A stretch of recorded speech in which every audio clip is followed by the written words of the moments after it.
तीन चीजें बहुत अहम हैं। एक तरफ जहां ये जो ईरान और इजराइल का युद्ध चल रहा है, अमेरिका इजराइल और ईरान का युद्ध चल रहा है, एक तरफ उसकी मार शुरू हो गई है और भारत में अब सीधे तौर पर वो मार शुरू हुई है। हालांकि हम पहले भी ये बात कर चुके हैं कि आर्थिक स्ट्राइक तो पहले ही हो चुकी है, लेकिन अब जो स्थिति हो रही है वो बद से बदतर होने जा रही है। बड़ी खुशखबरी है पूरे देश के लिए। देख लीजिए, जो कल तक, अभी तक, या इनफैक्ट अभी थोड़ी देर पहले तक बार बार तमाम लोग, तमाम नेता, तमाम मंत्री, तमाम मीडिया चैनल आपको बता रहे थे कि हमारे देश में सब कुछ अंडर कंट्रोल है, सरकार बिल्कुल फुल प्रूफ प्लान के साथ काम कर रही है, सरकार के पास भंडारण की कोई दिक्कत नहीं है, 2 महीने का भंडार इतना है कि कोई कहीं किसी को कोई परेशानी नहीं होने जा रही है। सोशल मीडिया से लेकर के और हर जगह केवल अफवाहें फैलाई जा रही हैं।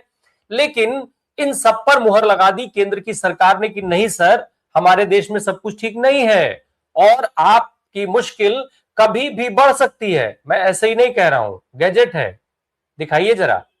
जो सरकार कह रही है, ये बात मैं नहीं कह रहा हूं, सरकार कह रही है। और जो आवश्यक वस्तु अधिनियम 1955 है, उसको पेट्रोलियम और गैस मंत्रालय की तरफ से फिलहाल ये गैजेट हो चुका है, आपके सामने है।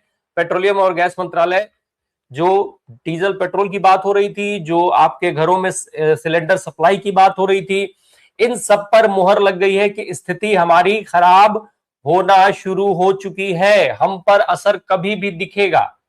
अभी तक जो कुछ बताया जा रहा था उन सारी चीजों को किनारे रखिए और अब सरकार के उस आदेश को आपकी आंखों के सामने मैं दिखा रहा हूं। वो गैजेट आपकी आंखों के सामने, आपकी स्क्रीन पर है, जो जारी हुआ है भारत की सरकार की तरफ से। कोरोना काल के बाद आज, कोरोना काल के बाद अब वो परिस्थिति हुई है कि जब सरकार को इस तरीके का गैजेट देश में जो है वो जारी करना पड़ रहा है। स्थितियां कैसी, कितनी भयावह हो चुकी हैं, इसको आप समझिए। और भयावह मैं केवल इस कंटेक्स्ट में नहीं कह रहा हूं, इस देश में क्या परिस्थिति चल रही है